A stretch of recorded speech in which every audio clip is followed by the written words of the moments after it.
మీరు ఎవరి కోసం ఎదురు చూస్తున్నారు? ఎవరి కోసం? ఎవరి కోసం? ఎవరు పేరు చెబితే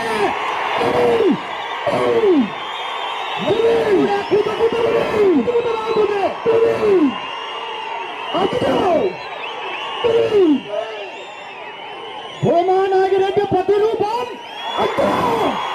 భూమా అంటే ధీమా, కార్యకర్తలకు ధీమా. ఆళ్లగడ్డ నియోజకవర్గ యువ నాయకులు విద్యార్థులకి విద్యార్థినాయకత్వం, విద్యార్థినాయకత్వం, విద్యార్థినాయకత్వం. జోహార్ భూమా నాయుడి, జోహార్ భూమా నాయుడి. ఏ గుర్తుకున్నారు? ఇప్పుడు మీరెప్పుడెప్పుడని ఎదురు చూస్తున్న వాడొచ్చాడు వీడొచ్చాడు కాదు, వాళ్ళ విద్యార్థి వచ్చాడు.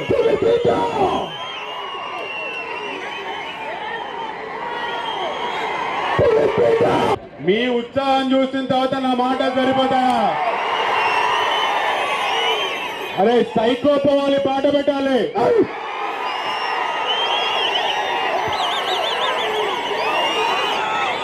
సైకో పోవాలి. సాంగ్ సాంగ్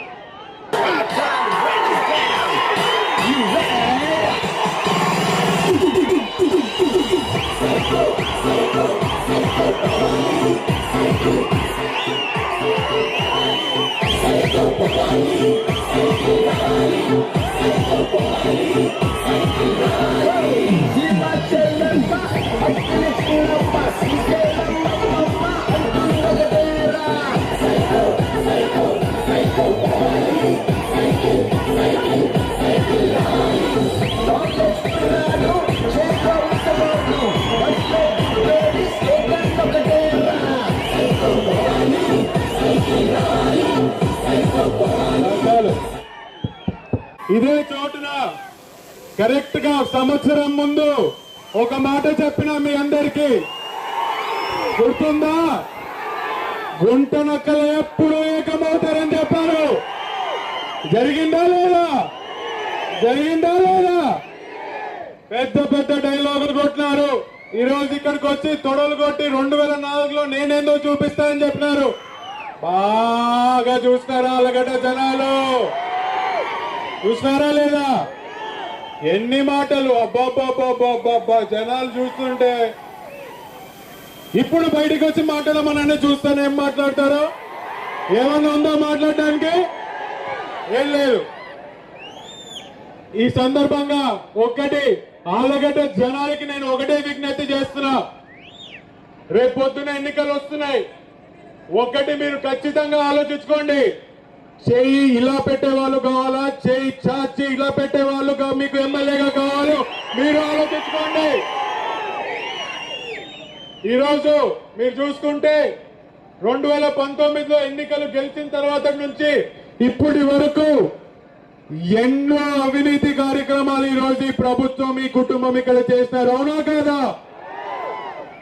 సొంత ప్రభుత్వం ఎమ్మెల్యేగా ఉంటూ సొంత ప్రభుత్వంలో ఇసుక మాఫియా చేస్తారని ఇదే ప్రభుత్వంలో వీళ్ళకి ఫైన్ పడింది. ఈరోజు ఇసుక తిని తిని తిని మీ ప్యాలెస్లు పెంచుకుంటున్నారు కానీ ఇక్కడ కార్మికుల పరిస్థితి ఏంటో కూడా పట్టించుకోలేని పరిస్థితిలో ఎమ్మెల్యే ఉన్నాడు. మరి అదే విధంగా మీ అందరికీ తెలుసు, ఇదే రోడ్డు పోవాలి. వాళ్ళు పోయి చెప్తారమ్మా ఇక్కడ దాకా కొడుతున్నామని.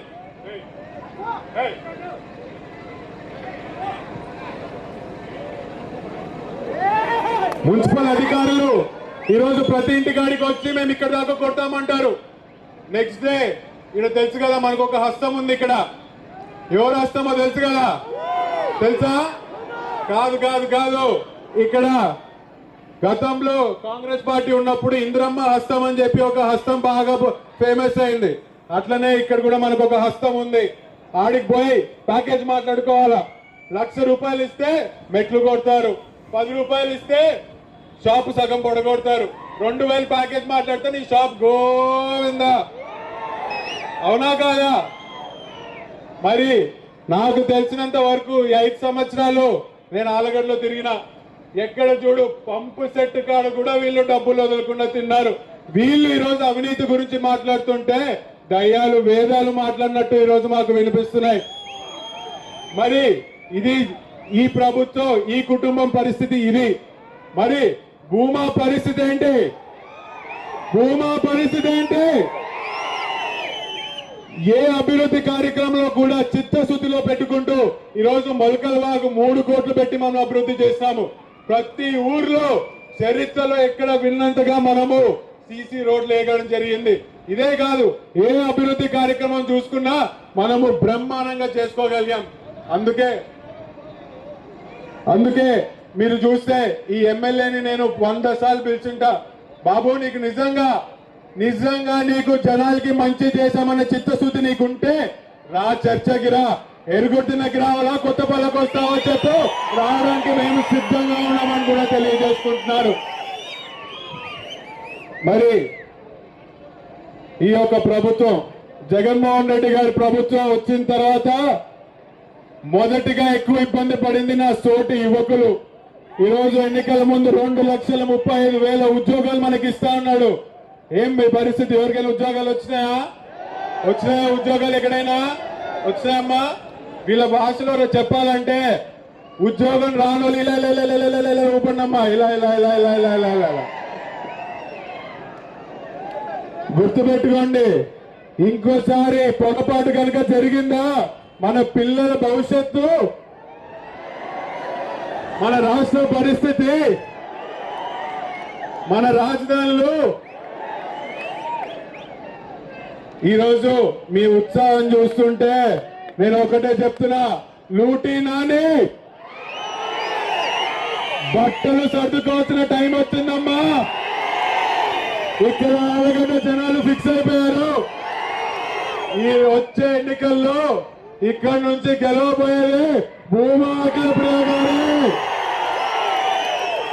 ఈరోజు నేను సందర్భంగా ఎక్కువ అక్క గురించి ప్రతి సందర్భంలో చెప్పిండకపోవచ్చు. ఎందుకంటే మా ఇంట్లో మేము ఎంత క్లోజ్ అంటే దాన్ని బయట ఎట్లా మాట్లాడాలో తెలియక ఇబ్బంది పడుతూ మాట్లాడకపోవచ్చు. కానీ ఇది ఒక మంచి సందర్భం. ఈరోజు ఆళ్లగడ్డ శివంగిలాగా పేరు తెచ్చుకుంది, అవునా కాదా? ఎంతమంది శత్రువులు, గుంటనక్కలు ఈరోజు కనీసం ఒక ఆడపిల్లని కూడా చూడకుండా గుంటనక్కలు ఏకమైతే ఒక్కతే నిల్చొని ప్రతి ఒక్కరికి సమాధానం చెప్పింది. ఎన్ని ఇబ్బందులు వచ్చినా, ఎన్ని కష్టాలు వచ్చినా చివరికి భూమా నాగిరెడ్డి కూతురుగా ఎన్ని ఇబ్బందులు పడినా కూడా ఏ రోజు కార్యకర్తలకి వెన్ను చూపిలేదు, మాట తప్పలేదు, అవునా కదా? రాష్ట్రంలోనే ఈరోజు గుంటనక్కల గురించి మాట్లాడితే ఈడ పీర్ల సావిడి కనిపిస్తుంది నాకు. ఏం చేయమందాం? మరి ఎందుకంత భయమో ఏమో నాకు తెలియదు, కానీ రోడ్లో పోతుంటేనే అంతమంది సెక్యూరిటీ కానిస్తున్నారు ఆడ. ఎందుకు అంత భయమా? భూమా అఖిలప్రియం చూసి అంత భయమా? ఈ రోజు నేను ఒకటే చెప్తున్నా, భూమా నాగిరెడ్డి పిల్లలుగా మేము మా హక్కుల కోసం, మా అమ్మ నాన్న సంపాదించిన ఆస్తుల కోసం మేము కొట్లాడుతుంటే ఈ గుంటనక్కలు మాకెదురుగా పోటీ చేస్తున్నారు. వీళ్ళని ఏ రోజు లెక్క చేయాలా?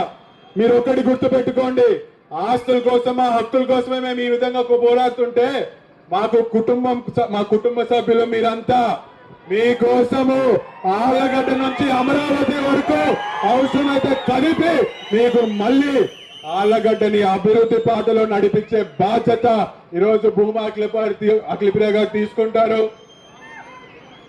మీ అందరినీ చూస్తుంటే ఇది నాకు నామినేషన్ వేస్తున్నాను పోనట్లేదు, గెలిచేసి అక్కనే గెలుపు యాత్రకి తీసుకొని పోతున్నట్టుంది. మరి గెలిపించడానికి మీరు సిద్ధమా?